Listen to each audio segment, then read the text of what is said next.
Hey, I'm Decathlon Gamer. Welcome back to FM23 Newton Heath, episode 45.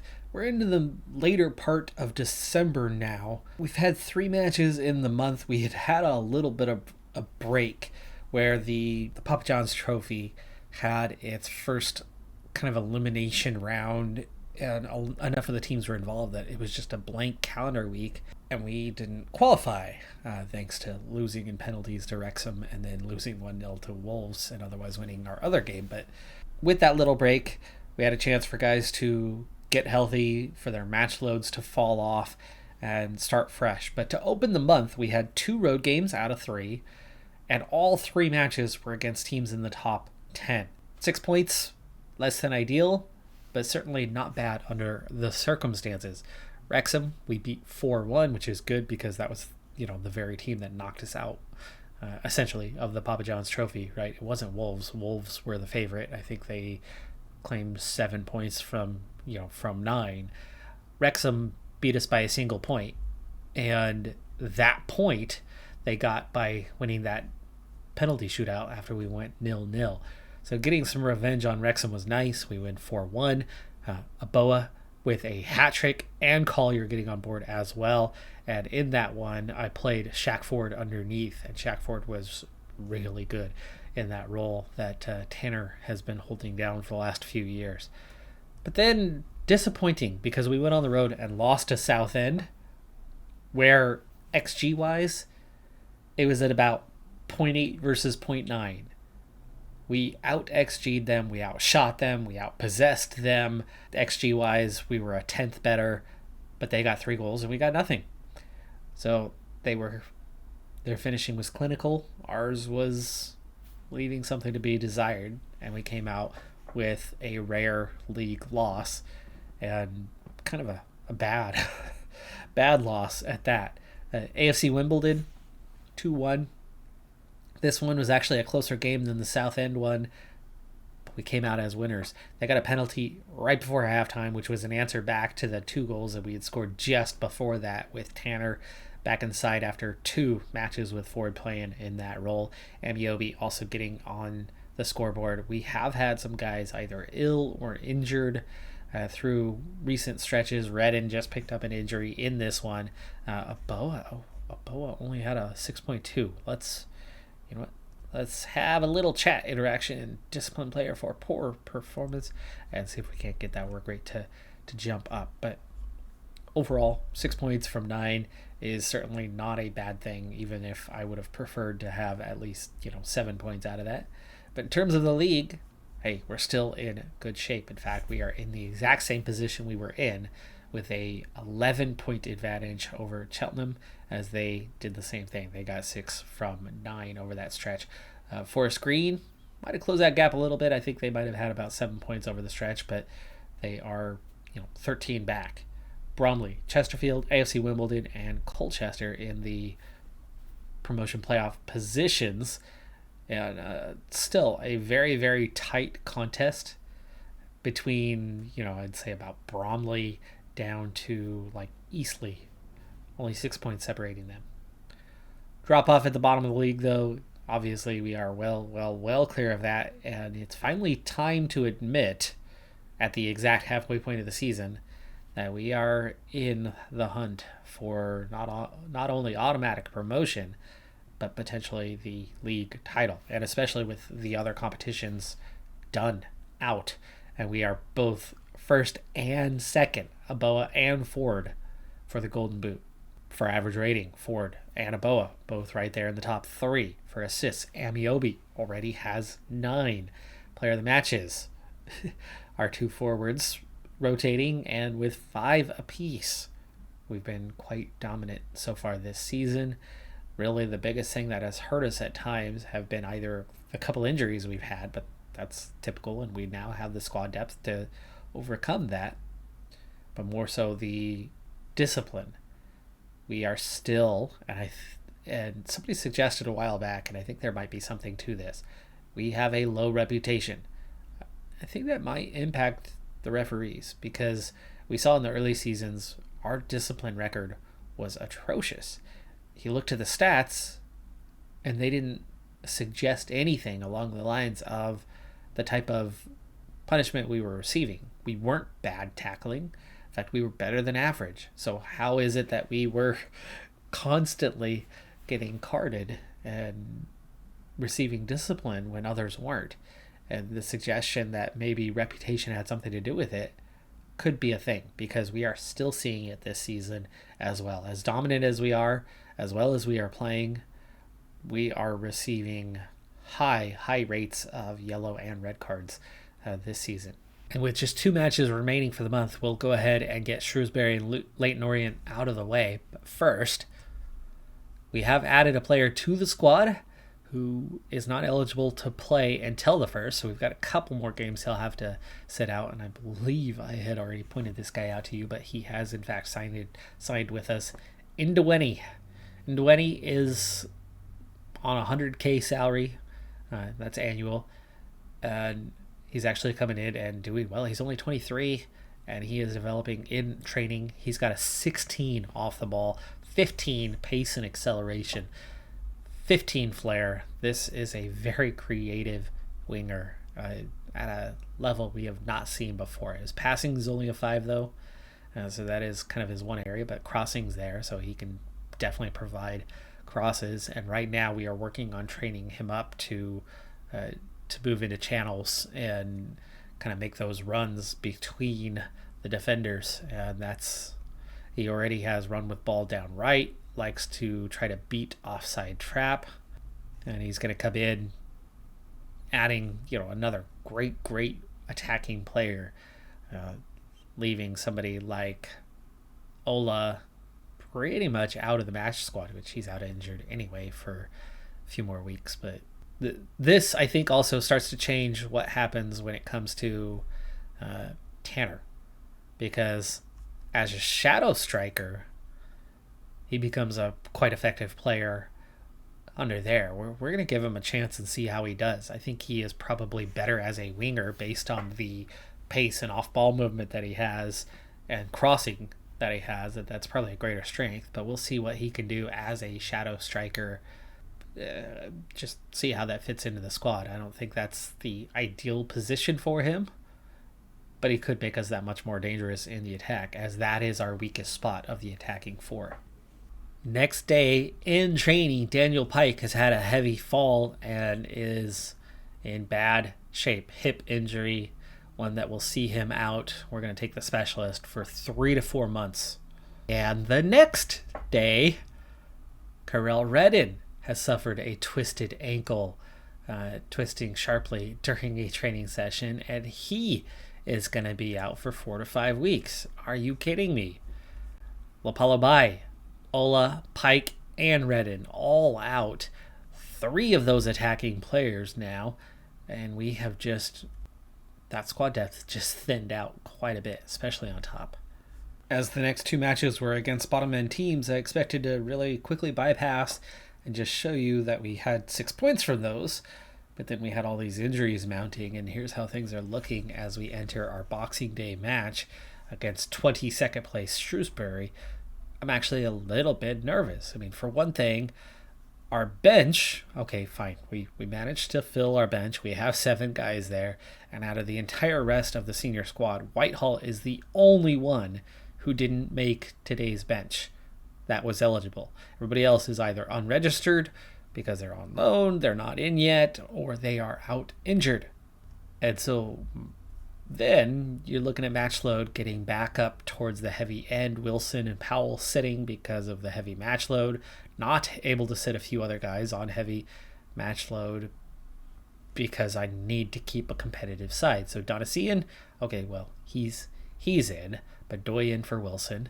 And then we have Tanner having to play on right wing because we are out of right wings right now outside of the reserves. Like Whitaker would have been the next guy, and maybe I actually should be playing Whitaker, but I don't think I even registered him this season as he's down on the reserves and there's only so many spots. He might be there, but yeah, so Tanner's going to play out there and Ford's in his spot with a bow, which we've done that before, but Tanner's always been on the bench when I do that, not still out on the pitch. But I don't have really anybody else to play. I'm out of wingers completely right now. I have one winger, Amiobi, who is eligible, cleared, able to play.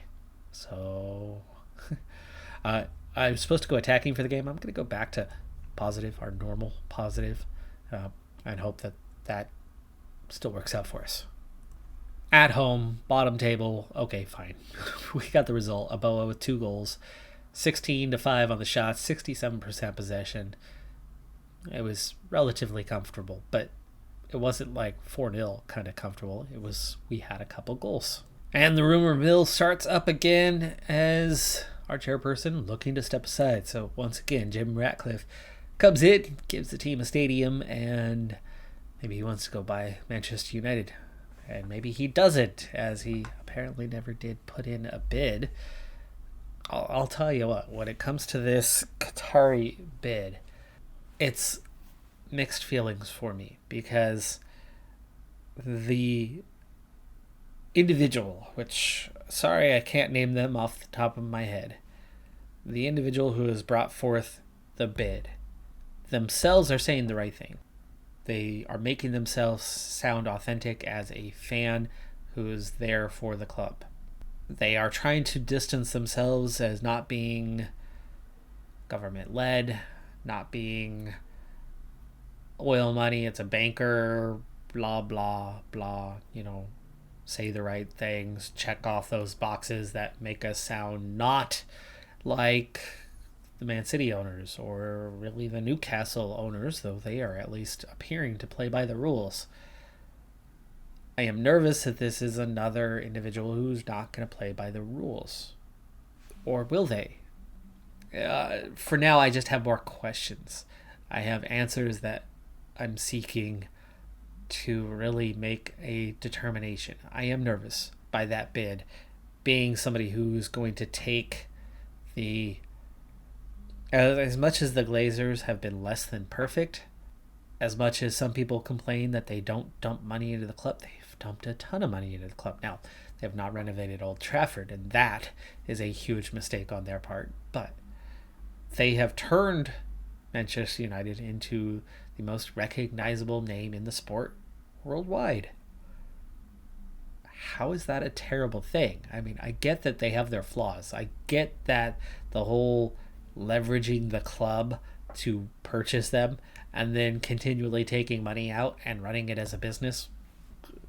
What's wrong with running a business as a business?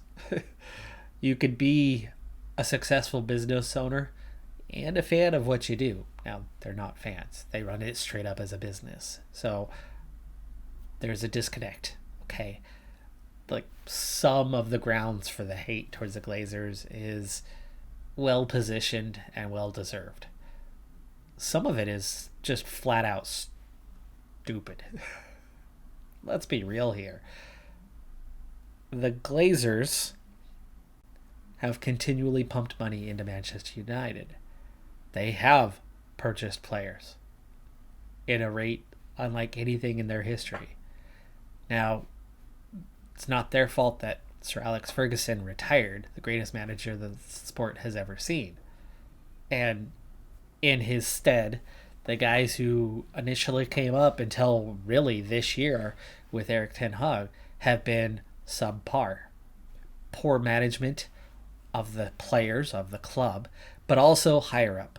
Okay, so some of those hirings, some of those behind the scenes guys weren't football guys, and they bought players, but they weren't buying the right players with the right identity, with the right mentality that suited the system. For example, Cristiano Ronaldo was the worst hire that player-wise. He is the worst transfer that United has ever had. Hands down. That play style of a year ago, Ronaldo scored goals. The 10 guys around him were forced to feed him the ball constantly because he was the Messiah who was going to win everything. He didn't score that many goals. The team as a whole, everybody fell off and struggled because he wouldn't defend, wouldn't press, did nothing to support the 10 guys that were working around him and working for him. They did everything for him. They built up everything to give him the ball. And then he barely scored. That's not he got his goals. The problem's not him. No, the problem was him. The problem was 100% on the pitch. The problem was 100% him. Overall, the problem was not 100% him. The problem was 40% him.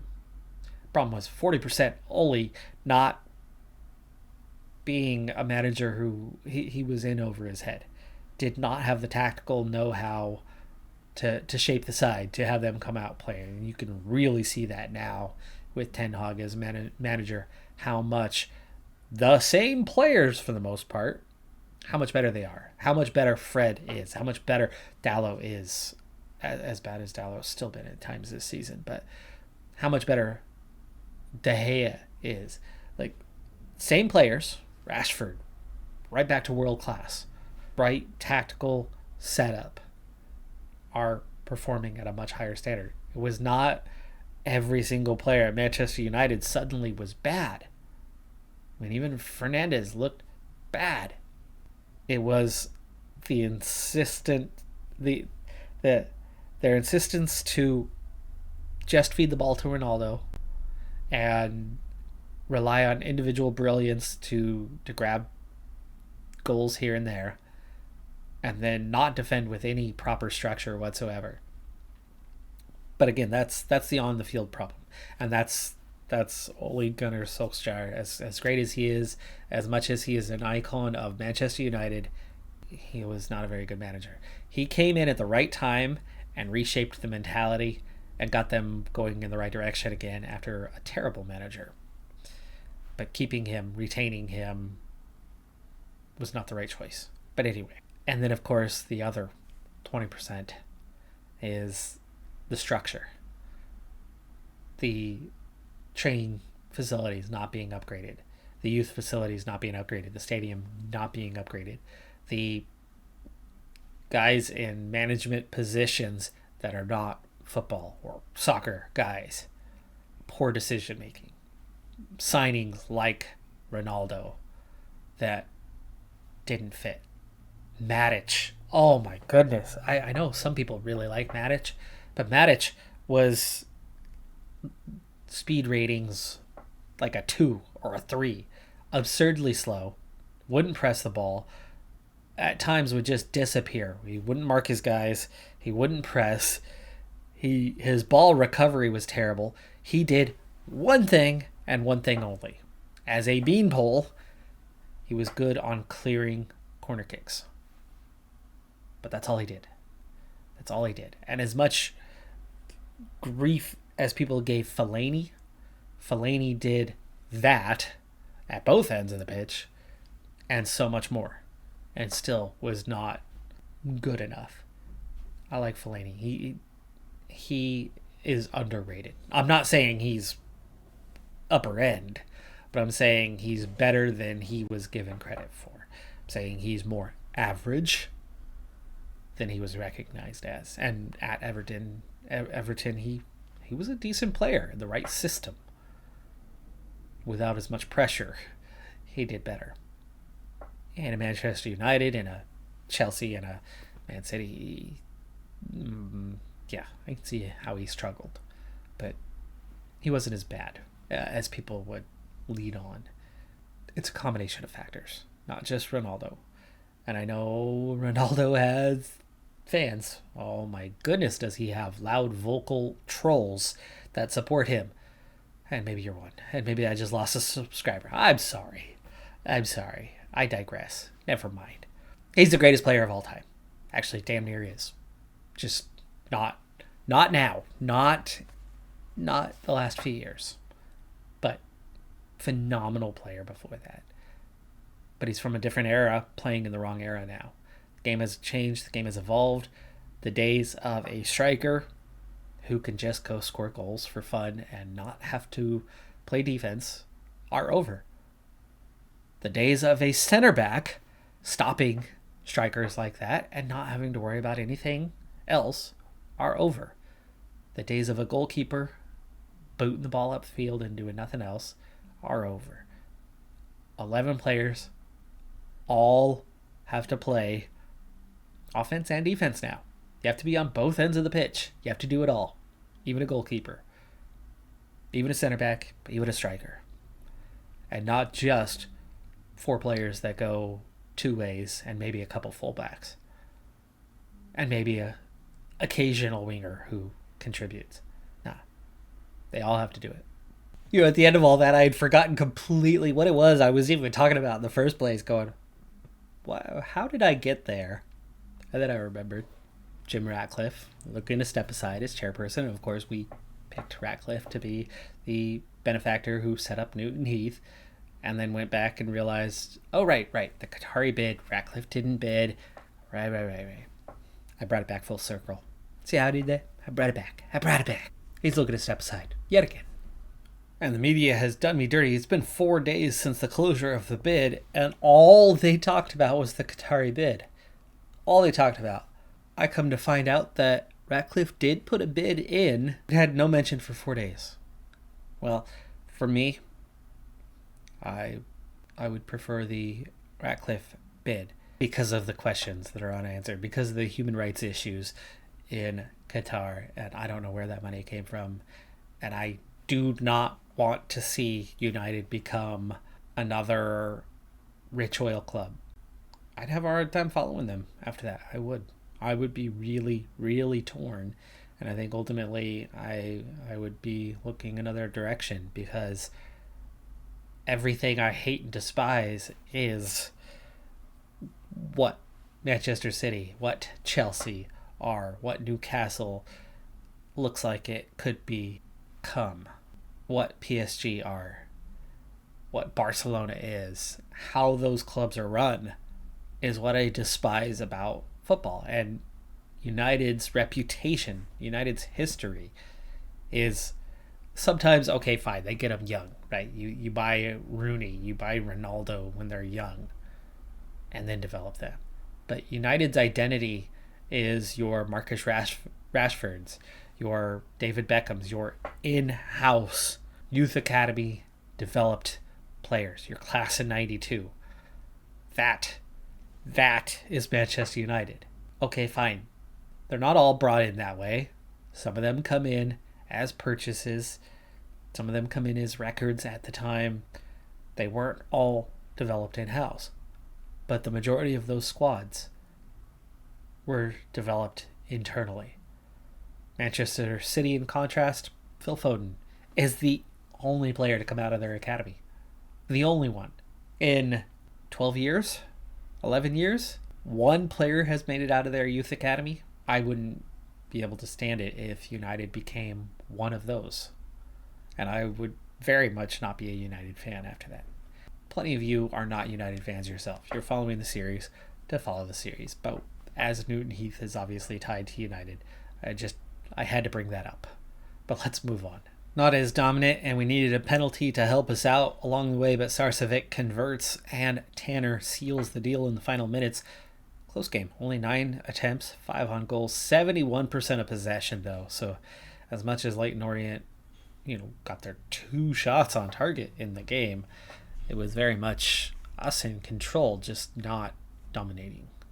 But 3 points is 3 points, and we're now looking at a 15-point lead after 25 matches played. But as we just pass halfway point, that collapse could come on pretty quickly. Forest Green has now overtaken Cheltenham, and they are our next opponent. Absolutely massive match for us here.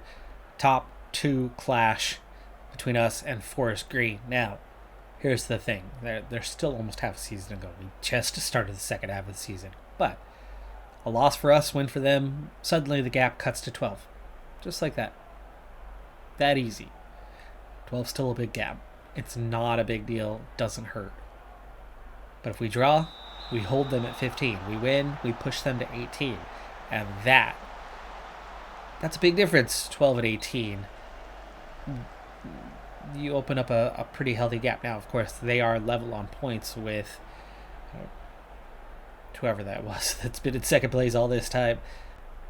They're irrelevant at the moment. This is more about one of our title challengers, and we have two new faces in the squad today. One in the first 11, one on the bench. The one on the bench, let's start with that one. So that's Grist. Ben Grist is another, like Collier, loanee that we've brought in from a Premier League side to help us out this season as we've been lacking depth. Now, he was supposed to be as good as Collier. Scouting wise, I don't think we quite got the reports right, and he looks to be maybe not good enough, and I'm supposed to be playing him as a regular starter. He is, like Collier, both a center back and a defensive midfield. We got him to come in as a defensive mid. Nice play there, but the highlight ended without ever finishing that one, and we beat the man and we're through right there on the byline, and low cross was all we needed. Anyway, almost halftime, and Forest Green have a single shot attempt in this game. It's not been a dominating performance, but it's definitely been all us. Amiobi, nice recovery there. Wilson sitting on a yellow. Got to watch out for that. Collier, Muir. Up ahead to Ford. And our second man, Indewani. Indewani getting his first start. And we are trying. See how it goes. It's better to see in person kind of how it plays out. We've got him in Tanner spot, but instead of playing as an attacking mid, he's playing as a shadow striker, which is what he is best suited towards. Good halftime talk has 9 guys fired up fairly well. Everybody's feeling positive. Muir is tired. We'll have to watch out for that one, but Wilson is also sitting on a yellow. Need to watch out for that one. I might have Alfie Doy come in here. Lapalabai! Off the post. Off the post, so close to the go-ahead goal right there. I think he couldn't decide whether to try to flash that across goal for a teammate or whether to take the shot. In the end, I think he kind of got caught in between. Oh, recovery, ball, Ford! Ford scores. Shaq Ford, 17th of the season. He has not played in the attacking role but once over the last month, as he came in as that attacking mid a lot of the time, and that was a ball blasted off it. That was off his teammate. That wasn't us. That was just a really poor... Well, really, that's the defender. That is the defender on that one who did that, who made that happen. I'm wondering whether I need to just trust Wilson and sub Muir, because Muir is quite tired. Ford flashes it across goal, and Indewani. Too close to the keeper. Still can't decide which one to sub. I need to sub one of them. And the Obi is also, I don't know if I have any subs here. This might be, oh, I do have Tanner. Okay. All right, we'll bring Tanner on, and then we are going to... Muir. I trust you, Wilson. I trust you. Don't let me down. Don't let me down. 11-1 on the shots, by the way. They still only had a single shot all match. Nothing in the second half. And we get a header there, but that was seemingly well above the bar from the angle. It's hard to tell, but nice Powell. And good clearance too. And finds Smallwood and Ford. Ford's through. I think he might have been able to pull that one back and use some space and lay that off for somebody else. Said he blasts it. Okay, we played 82. We have played 82 minutes. Let's go with light time wasting. Play for the set pieces. Make that the only key change right now. Uh-oh. Second chance. And that one went wide. Abuehi and Wilson now on yellows. Another dangerous free kick and another chance. And it's time to go balanced and change this thing up. Drop the line a little bit. Trigger quite as much, and we don't need to prevent the short. If they want to slow possess, they can slow possess. Subs. Who do we want to put on? Indewani, not doing great on his opener here. You know what? Let's swap those two. Hey, we could do that. Abuehi and Doy both play nervous. That's making me nervous. And Abuehi is both nervous and on a yellow. That's a sub. That's a sub waiting to happen. And that is Donasian coming on. Not a fan of that move, but he's apprehensive. But he's pissed about not playing, and yet he for a fringe player, has played more than a fringe player is supposed to play. He's playing almost squad player levels. Doi, nice header there. And Dueni finds Ford through, beats the keeper, seals the game. 10 seconds to go anyway, but yeah, that puts it away. Starts with Doi, Tanner, and Dueni.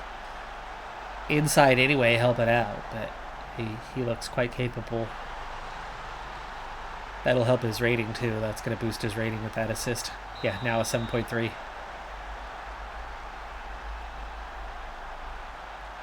Doi, nice interception. Donasian, poor clearance, but that's game. And we get all 3 points, and we stretch that lead. They only had 3 attempts all game, with 2 of those coming very late from set pieces. But here's one of those things. Here is one of those things about us. We've been talking about this more and more lately. 21 fouls for Forest Green. 21 fouls they committed. 1 yellow card. 14 fouls. 50% in comparison. 50% more fouls by them than us. Yet we had twice as many yellow cards. Now, we don't know that those weren't deserved yellow cards. We don't know that they weren't harsh. We didn't see them. We didn't see either one given. We didn't see their one. We didn't see that their 20 other fouls weren't nothing. It's Football Manager. We didn't watch every second. Okay? But 21 fouls to 14. And we're the ones getting the yellow cards, not them. Cheltenham win to keep the gap at 15, though we have a plus 30 goal differential comparatively. In fact, our goal differential is 1.5 goals per match. We've played 26. We're up 39, so 13 over. Exactly 1.5 goals per match over our opponents. That is phenomenal. I can't believe we are dominating like this when they really, really had us pegged. I think that is entirely down to reputation and not squad quality. They really looked at our squad and really looked at our reputation and said, nope, you're going to get relegated. And then after we signed some players, they're like, okay, fine. You'll finish like 16th. We're crushing this league. Cheltenham got their win. Wimbledon got their win, and they're just a further point behind. Stockport, Forest Green, both on 45 now, so Forest Green fall all the way from 2nd to 5th with that loss, and that's how close it is for everyone behind us, because they're only 5 points ahead of Wrexham. Wrexham's down to 12th right now. There obviously is a fall off, right? But there's a lot of teams vying for those promotion spots, and then there's us, well clear at the top, and I'm starting to feel more and more confident that we are going to cruise the rest of the way. We're into January. We are going to push much faster through January, February, maybe even into March in this next episode, I would think, because that was a big test for us, and we have passed. We do have a January window that's just open, and of course that's how we registered these 2 guys. I'm not sure Grist is going to be getting the playing time, and we might end up having to terminate that loan and send him back. Leicester's not going to be happy about that, but we'll see if he's actually as bad as he appears to be now that he's here. Otherwise, I don't know how active we're going to be in January. Of course, defensive mid, and the reason why we brought in Grist was we just didn't have the depth. We had the injuries. We're hurting at that position, so we brought him in for the depth there, thinking he was better than he was and could actually play, but we still have a hole. We still have problems. I tried to actually offer a trial to a guy a few days back who looked like he could be good enough to play and overtake Smallwood and be the regular starter, and was, at his prime in his mid-20s. He ended up accepting an offer to Carlisle, so he didn't work out. But more and more, now that we are well confirmed in this level and at the top of the table, more and more players are willing to sign for us. So we might actually be active this January and find bigger, better players like another Ndueni, or like that guy who was a close miss, and we could actually see that squad evolution that we were expecting to have during the off season finally now, which could then put us in a position to kind of keep carrying right on through League One. There's not a big gap between League Two and League One with so many teams promoting, especially. That is going to do it for this episode, though. I'm Decathlon Gamer. Like, comment, subscribe, and I'll see you next time. Have a good one. Be safe out there, and bye for now.